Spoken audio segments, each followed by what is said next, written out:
Hello guys, welcome to my channel Helping Soul. मैं हूँ दीप।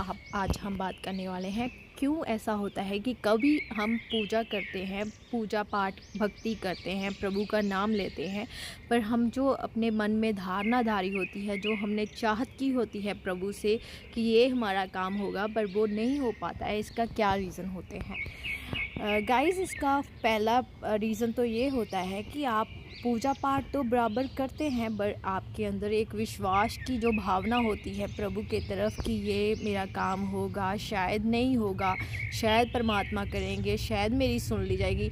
ये जो आप एक क्वेश्चन मार्क ला देते हैं अपनी भक्ति के ऊपर, उसकी वजह से भी आपको पूरे परिणाम आपकी भक्ति के या आपकी जो भी इच्छा होती है उसके नहीं मिल पाते। और इसका दूसरा रीज़न ये भी होता है कि आपके जो 7 चक्रा होते हैं वो अलाइन नहीं होते हैं पूरी तरह से, और जिसके जहाँ फिर आपकी खुद की अलाइनमेंट यूनिवर्स के साथ नहीं होती है, जिसकी वजह से आपकी जो इच्छा होती है भक्ति पूजा करने के बाद भी पूरी नहीं हो पाती है। इसके लिए आपको क्या करना है? आपको 7 चक्रा मेडिटेशन करना है। अगर वो आपको नहीं भी कर पा रहे हो तो कोई बात नहीं, इसके लिए आपको 10 मिनट की मेडिटेशन स्टेट में बैठना है और शांति और एकाग्रता को अपनी को बढ़ाना है, जिसके वजह से आपके जो 7 चक्रा है वो अपने आप ही अलाइनमेंट में आ जाएंगे। बहुत बार ऐसा होता है कि हम इस 3D वर्ल्ड में इतना ज़्यादा उलझ जाते हैं कि हमारा कनेक्शन होता है यूनिवर्स के साथ, हमारी अलाइनमेंट है वो नहीं हो पाती है, जिसकी वजह से हमारी कोई भी इच्छा की पूर्ति में देरी होती है। नंबर 3 रीज़न है कि आप नकारात्मक पॉजिटिविटी में नहीं रहते हैं। आपके अंदर निरंतर नेगेटिविटी चलती है, सोच आती है। एक तरफ तो आप भक्ति करते हैं, दूसरी तरफ आप नकारात्मक लोगों के साथ कनेक्ट रहते हैं जो आपकी एनर्जी को लो करते हैं।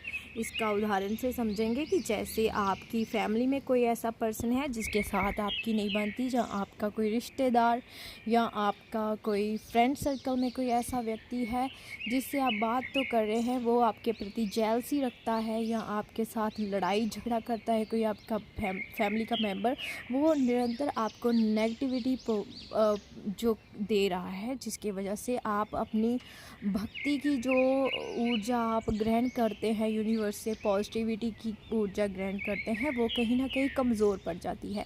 तो इसके लिए आपको क्या करना है? आपको अगर आपकी कोई इच्छा है, आपको वो इच्छा पूरी करनी है, आप निरंतर प्रयास कर रहे हैं, आप अपने प्रभु का नाम ध्या रहे हैं, तो आपको सिर्फ ये करना है कि अपनी जो लाइफ से है वो ऐसे लोगों से दूरी बना लेनी है और उनसे कम कनेक्ट करना है, कम से कम बातचीत करनी है, और हो सके तो उनसे जितना दूरी होगी आपके लिए उतना बेहतरीन होगा, क्योंकि ऐसे लोग जो होते हैं आपकी ऊर्जा को सक करते हैं, जो कि आपके लिए अच्छा नहीं होता है, जो कि आपको बहुत तरह के इशू देते हैं, like health issue, other issue, fear, anxiety and so, which is not good.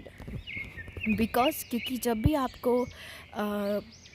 भी आपको कोई इच्छा की पूर्ति करनी होती है तो आपको क्या करना होता है कि आपको दूरी बनानी है। नेगेटिविटी आपके ऑरा में नहीं होनी चाहिए, आपको जितना हो सके और नेगेटिविटी से दूर रहना है। नंबर 4 आप क्या कर सकते हैं?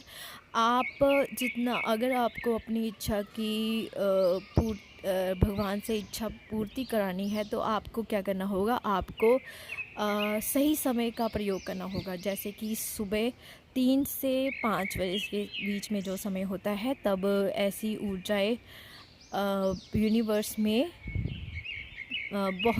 बहुत ज़्यादा रूप में होती है। तो ऐसे वक्त में आपकी जो मनोकामना है वो ज़्यादा पूरी होती है। सो हो सके तो आपको सुबह का जो टाइम होता है उसे चूज़ करना चाहिए, उस समय अपनी भक्ति करनी चाहिए।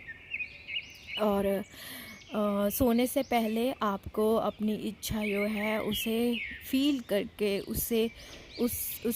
करके उसकी प्रेयर करके भगवान को, और उसे महसूस करके उसको अपने भीतर महसूस करके खुशी खुशी होकर, कि आपको ऐसा होना चाहिए कि आपने उस चीज़ को अपने साथ फ़ील किया है और आपको वो चीज़ मिलने के बाद कितनी खुशी हुई है, ये महसूस करके यूनिवर्स को मैसेज देना होता है कि हाँ, अगर ताकि यूनिवर्स आपको जल्द से जल्द वो चीज़ से जोड़ सके जो आपके बेहतरीन के लिए बनी होती है।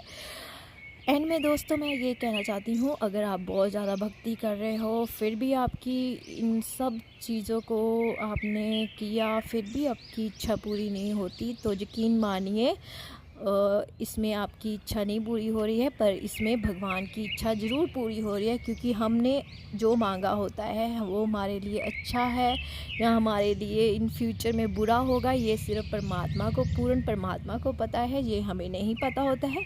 सो भगवान जो है वो हमारे अच्छे के लिए जो होता है, हमारे हाईएस्ट गुड में जो होता है वही हमें प्रोवाइड करते हैं। इसलिए कभी भी निराश मत होइए, कभी भी अपना यकीन अपने प्रभु से दूर मत कीजिए और निरंतर प्रयास करते रहे। आपको जो आपके लिए बना है आपके लिए वो आपको ज़रूर मिलेगा। Sorry and thank you for listening me and please subscribe my channel. Thank you so much.